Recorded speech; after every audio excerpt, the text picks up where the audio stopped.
Hello दोस्तों, कैसे हैं आप?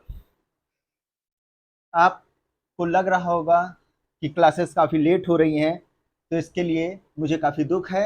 लेकिन अब आपको निराश होने की ज़रूरत नहीं है। अब आपको हर दूसरे दिन जो है, दूसरे से तीसरे दिन के बीच में क्लासेस मिलती रहेंगी, ताकि जो भी एग्ज़ाम आ रहे हैं, जैसे कि यूपी आरओ आ रहा है, पेट के एग्ज़ाम आ रहे हैं और भी इससे रिलेटेड अन्य एग्ज़ाम, छोटे एग्जामों में जो हेल्पफुल रहते हैं, सभी के लिए बायोलॉजी मोस्ट कंपलसरी सब्जेक्ट होता है। और इसमें वो सारे क्वेश्चन आपको मिल जाएंगे।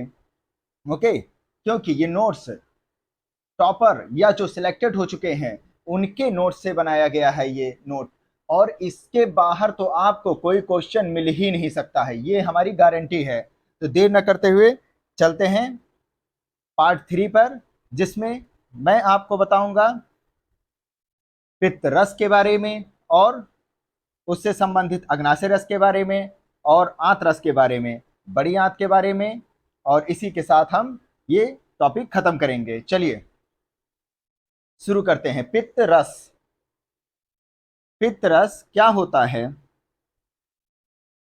इसमें जैसे कि आप जान रहे हैं पित्ताशय, इससे पहले हमने आपको क्या बताया था? अमाशय के बारे में बताया था। अमाशय में क्या बताया था कि प्रोटीन महोदय जो होते हैं वो आते हैं, उनको पचाने का कौन काम करता है? अमाशय कहता है बेटा प्रोटीन मैं तो तुम्ही को पचाऊंगा, क्योंकि सबसे पहले शरीर में जिस पाचन के लिए भगवान ने मुझे बनाया है वो तुम ही हो। तो प्रोटीन का पाचन अमाशय कर लिया। अब उसके बाद जो भी उसका काइम हुआ वो नीचे के प्रोसेस में चला गया, जैसे कि आपने पुरानी वीडियो में देखा होगा। अब चूंकि ये पूरी तरीके से अम्लीय नेचर में है, अब ये चेंज हो जा रहा है किसमें? क्षारीय नेचर में जरूरत है इसको चेंज करने की। तो अब नंबर आता है पित्त रस की। पित्त रस जिसे कहा जाता है बाइल जूस। इसमें क्या बात कही गई है?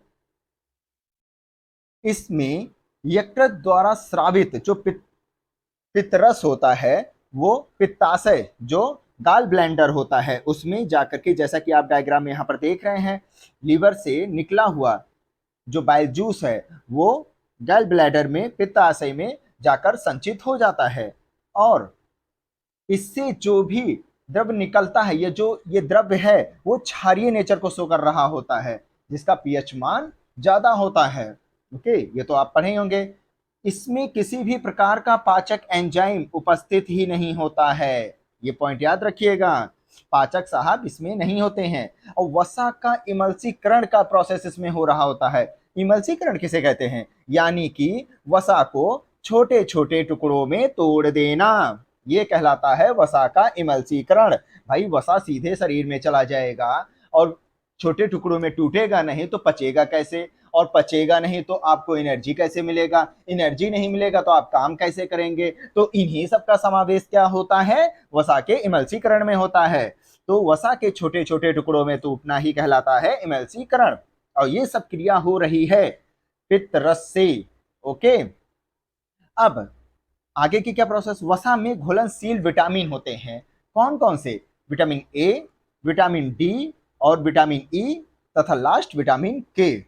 ये 4 विटामिन जो होते हैं ये वसा में घुलनशील होते हैं। ये पॉइंट जरूर याद रखिएगा, क्वेश्चन में बहुत पूछा जाता है। ए, डी, ई और के, ये 4 महोदय जो है वसा में जाकर के पूरी तरीके से घुल जाते हैं। ओके, और वसा का पाचन सामान्य नहीं होता है। किसी भी व्यक्ति का, अगर मेरी बात को समझिएगा, क्यों सामान्य नहीं होता? अगर किसी व्यक्ति का पित्ताशय निकाल लिया जाए तब उनका वसा का जो फैट का पाचन है वो सामान्य तरीके से नहीं हो पाता है।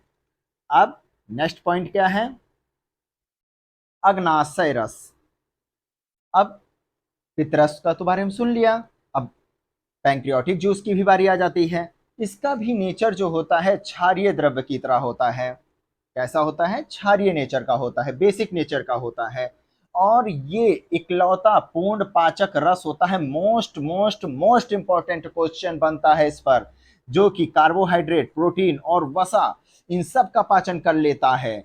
ओके, खाना यहाँ गया अमाशय में, अमाशय से यहाँ से पित्तरस आया, फिर यहाँ से अग्नाशयी रस उसमें मिला, और उसका पूर्ण पाचन वहां पर हो रहा है। तो ये अग्नाशय रस के जरिए होता है। नेक्स्ट क्या है, आंतरस। इसमें क्या होता है, ये भी क्षारीय द्रव्य होता है, एक बेसिक नेचर को शो कर रहा होता है। और इसमें जो एंजाइम्स होते हैं वो कौन कौन से होते हैं, इसमें एक एंजाइम होता है माल्टेज, सुक्रेज, लैक्टेज और इरेप्सिन होता है। इनका काम क्या होता है, माल्टेज जो होता है माल्टोज को कहता है कि तुमको मैं सीधे ग्लूकोज में बदल दूंगा और यही ग्लूकोज सबको एनर्जी देता फिरता रहेगा। ओके, ये कहता है माल्टेज का काम।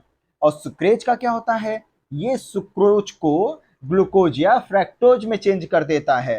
लैक्टोज ये ग्लूकोज को गैलेक्टोज में, और इरेप्सिन ये प्रोटीन के अवयवों को अमीनो अम्ल में तोड़ देता है। गाने की तरह याद करिए, माल्टेज गया सुक्रेज में, सुक्रेज गया लैक्टेज, लैक्टेज हो गया इरेप्सिन। ये पूरा था एंजाइम किसका, आंतरस का। समझ गए, माल्टेज, सुक्रेज, लैक्टेज, इरेप्सिन, ये सब भाई भाई हैं, ऐसे याद रखिए।